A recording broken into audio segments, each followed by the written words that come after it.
Hi అండి. అందరికీ నమస్కారం. Welcome to my channel. ఈ వీడియోలో ప్రభుత్వ ఉద్యోగులకు మరియు పెన్షనర్లకు 3% డీఏ పెంపుతో జీతం ఎంత పెరుగుతుంది అనేది తెలుసుకుందాము.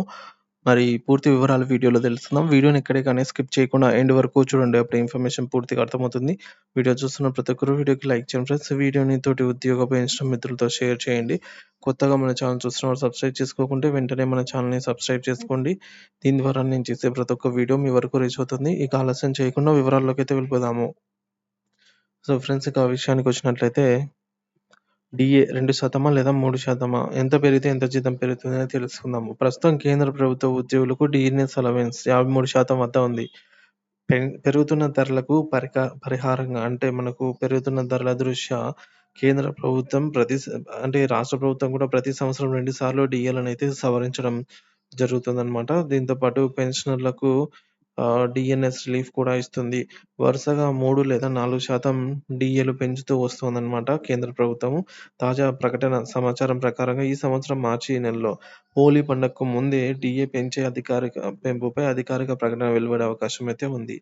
డీఏ పెంపు శాతం మరియు కొత్త గణాంకాలు ఈ విధంగా ఉండబోతున్నాయి. ఆంగ్ల మీడియా కథనాల ప్రకారంగా డీఏ పెంపు 3% అయితే 56%కి చేరుతుంది మొత్తం డీఏ అనేది. లేదా 2% పెంచినట్లయితే 55%కి టోటల్ డీఏ అనేది చేరుకుంటుందని తెలుస్తోంది. ఈ పెంపుకు సంబంధించి కేంద్ర కేబినెట్ త్వరలోనే ఆమోదం తెలపనుంది. సాధారణంగా కేంద్ర ప్రభుత్వం జనవరి, జూలై నెలల్లో డీఏలను ప్రకటించాల్సిన ఉన్నప్పటికీ ఆలస్యంగా మార్చి, అక్టోబర్ నెలలో ప్రకటన చేస్తూ వస్తోంది. అయినప్పటికీ గత నెలల బకాయిలతో సహా డీఏనైతే చెల్లించబడుతుందన్నమాట. గతంలో 2024 అక్టోబర్ నెలలో కేంద్ర ప్రభుత్వం డీఏను 3% పెంచింది. దీని ద్వారా 50% నుంచి డీఏ అనేది 53%కి పెరిగింది. ఈ నిర్ణయం ద్వారా 1,00,00,000 మందికి పైగా ఉద్యోగులు మరియు పెన్షనర్లకు ప్రయోజనం అయితే పొందారు. ఇప్పుడు కూడా డీఏ పెరిగితే ఉద్యోగుల టేక్ హోమ్ సాలరీ అనేది పెరుగుతుంది. సో, డీఏ పెరిగితే జీతం ఎంత పెరుగుతుంది? డీఏ పెంపు industrial workers all Indian consumer price index ఆధారంగా లెక్కించబడుతుంది.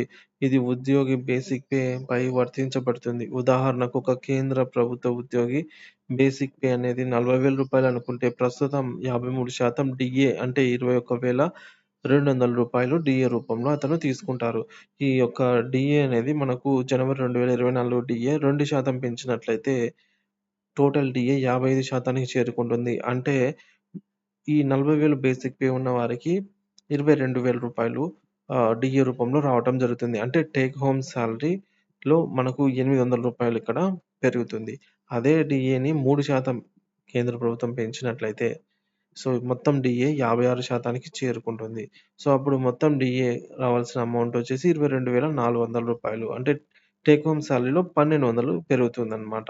సో, ఈ విధంగా ప్రతి ఉద్యోగి తన బేసిక్ పే ఆధారంగా డీఏ పెరుగుదలను లెక్కించుకోవచ్చు. పెన్షనర్లకి కూడా ఇదే విధంగా లెక్క వేసుకోవచ్చు.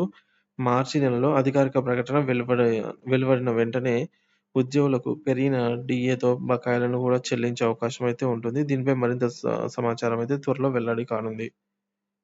సో, మనకు కేంద్ర ప్రభుత్వం ఎప్పటికప్పుడు డీఏలనైతే విడుదల చేస్తూనే ఉందండి. కానీ రాష్ట్ర ప్రభుత్వం 2023 జూలై డీఏలోనే ఇంకా ఆ డీఏని మనం ప్రస్తుతం తీసుకుంటున్నాము.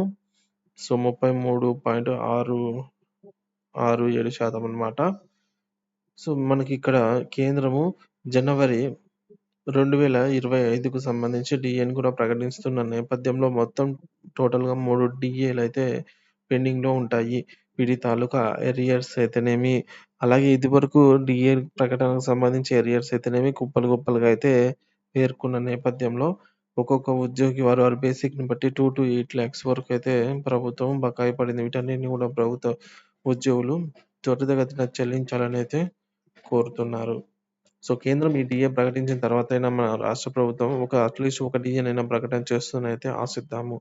ఏపీ ప్రభుత్వ ఉద్యోగులు మరియు పెన్షన్‌లకు సంబంధించిన తాజా సమాచారం కోసం మన ఛానెల్ సబ్స్క్రైబ్ చేసుకొని అప్డేట్స్ అయితే ఫాలో అవుతూ ఉండండి. Thank you for watching this video.